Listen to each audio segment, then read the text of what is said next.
Welcome back, guys. Today I got both of the Oculus VR headsets that you plug into your computer. The first one that I owned was the CV1, the Rift CV1.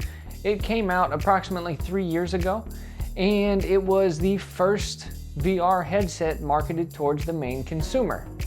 Now, recently they released the Rift S.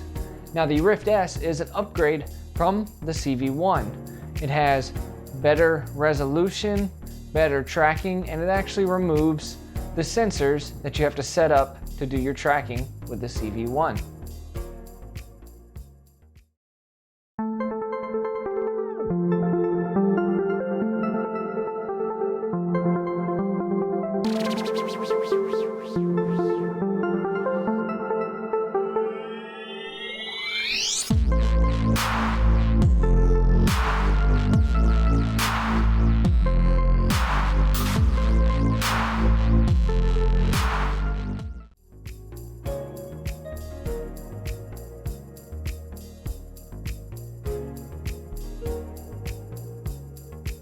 Rift S box here.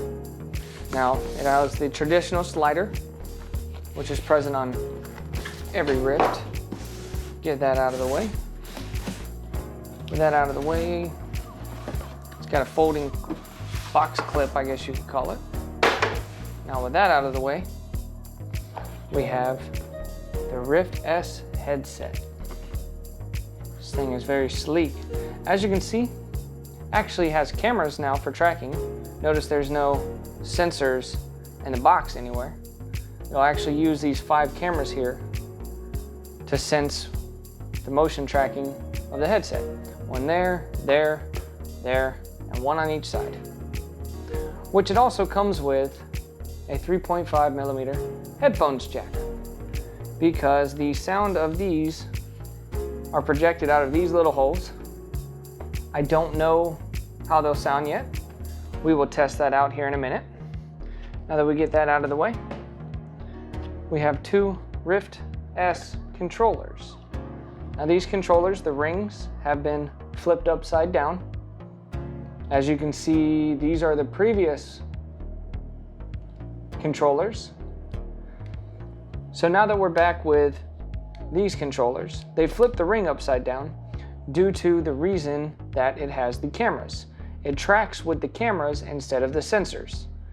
Just made it a little bit more appealing for the cameras to be able to see these rings. On the right side of the screen, you will see the Rift CV1 controller. The ring goes on the bottom here because it was tracked by the sensors that you would place around the room. In the left, you will see the Rift S controller. The Rift S controller has the ring going up.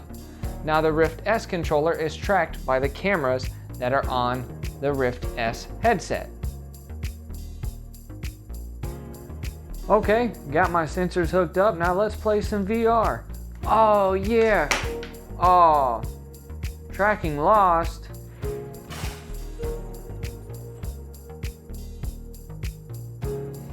On the table in front of me, I have the CV1 and I have the Rift S. The CV1 has a IPD adjustment, which stands for interpupillary distance.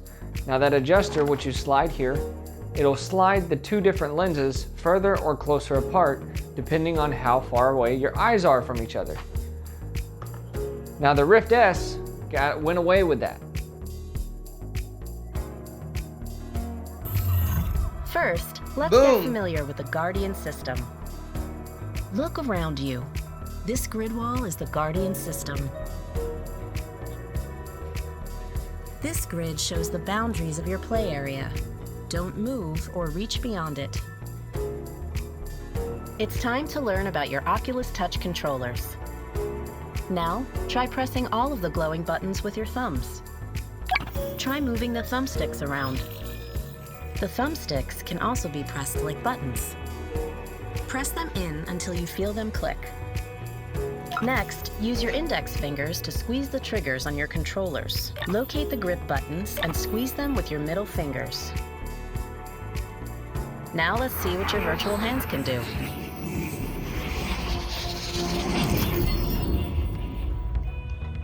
To make a fist, squeeze the grip with your middle finger and hold it down. To point, keep squeezing the grip and just lift your index finger. Now use your index finger to push the button in front of you. To pick up an object, squeeze and hold the grip button with your middle finger. Release the grip button to drop it. Your virtual hands can do just about anything. Go ahead, play with some of these items.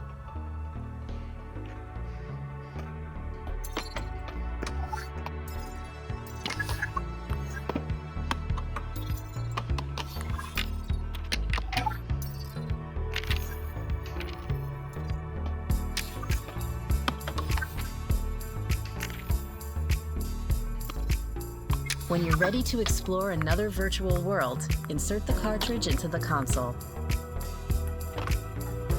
You've got the basics down. Time to explore all that VR has to offer. Have fun.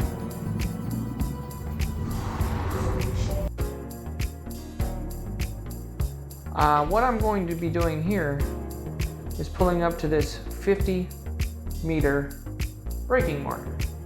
Now with this braking marker, I am now going to reverse until I can no longer distinguish that says 50. I can still tell it says 50. I can barely tell it says 50. And right there, I can no longer tell what it says.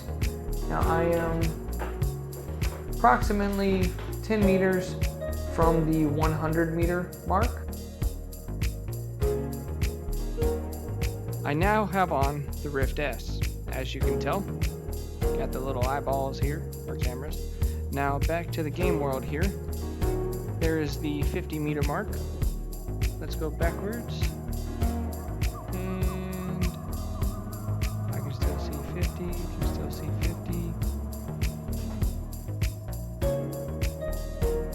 50. Now I can still see 50. It's now 150 meters for me to not be able to read that sign up there says 50. Oh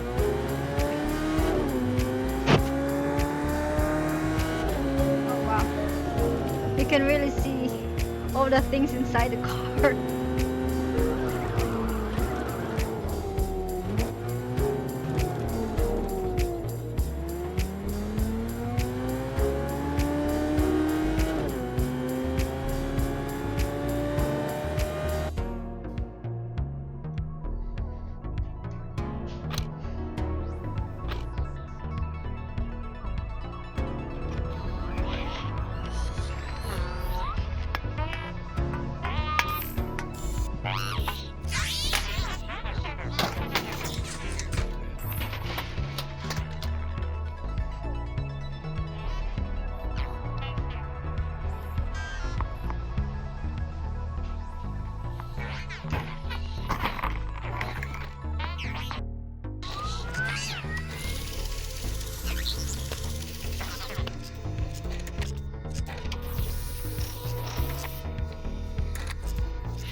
After reviewing both products, it's hard to make a recommendation because it depends on your preferences.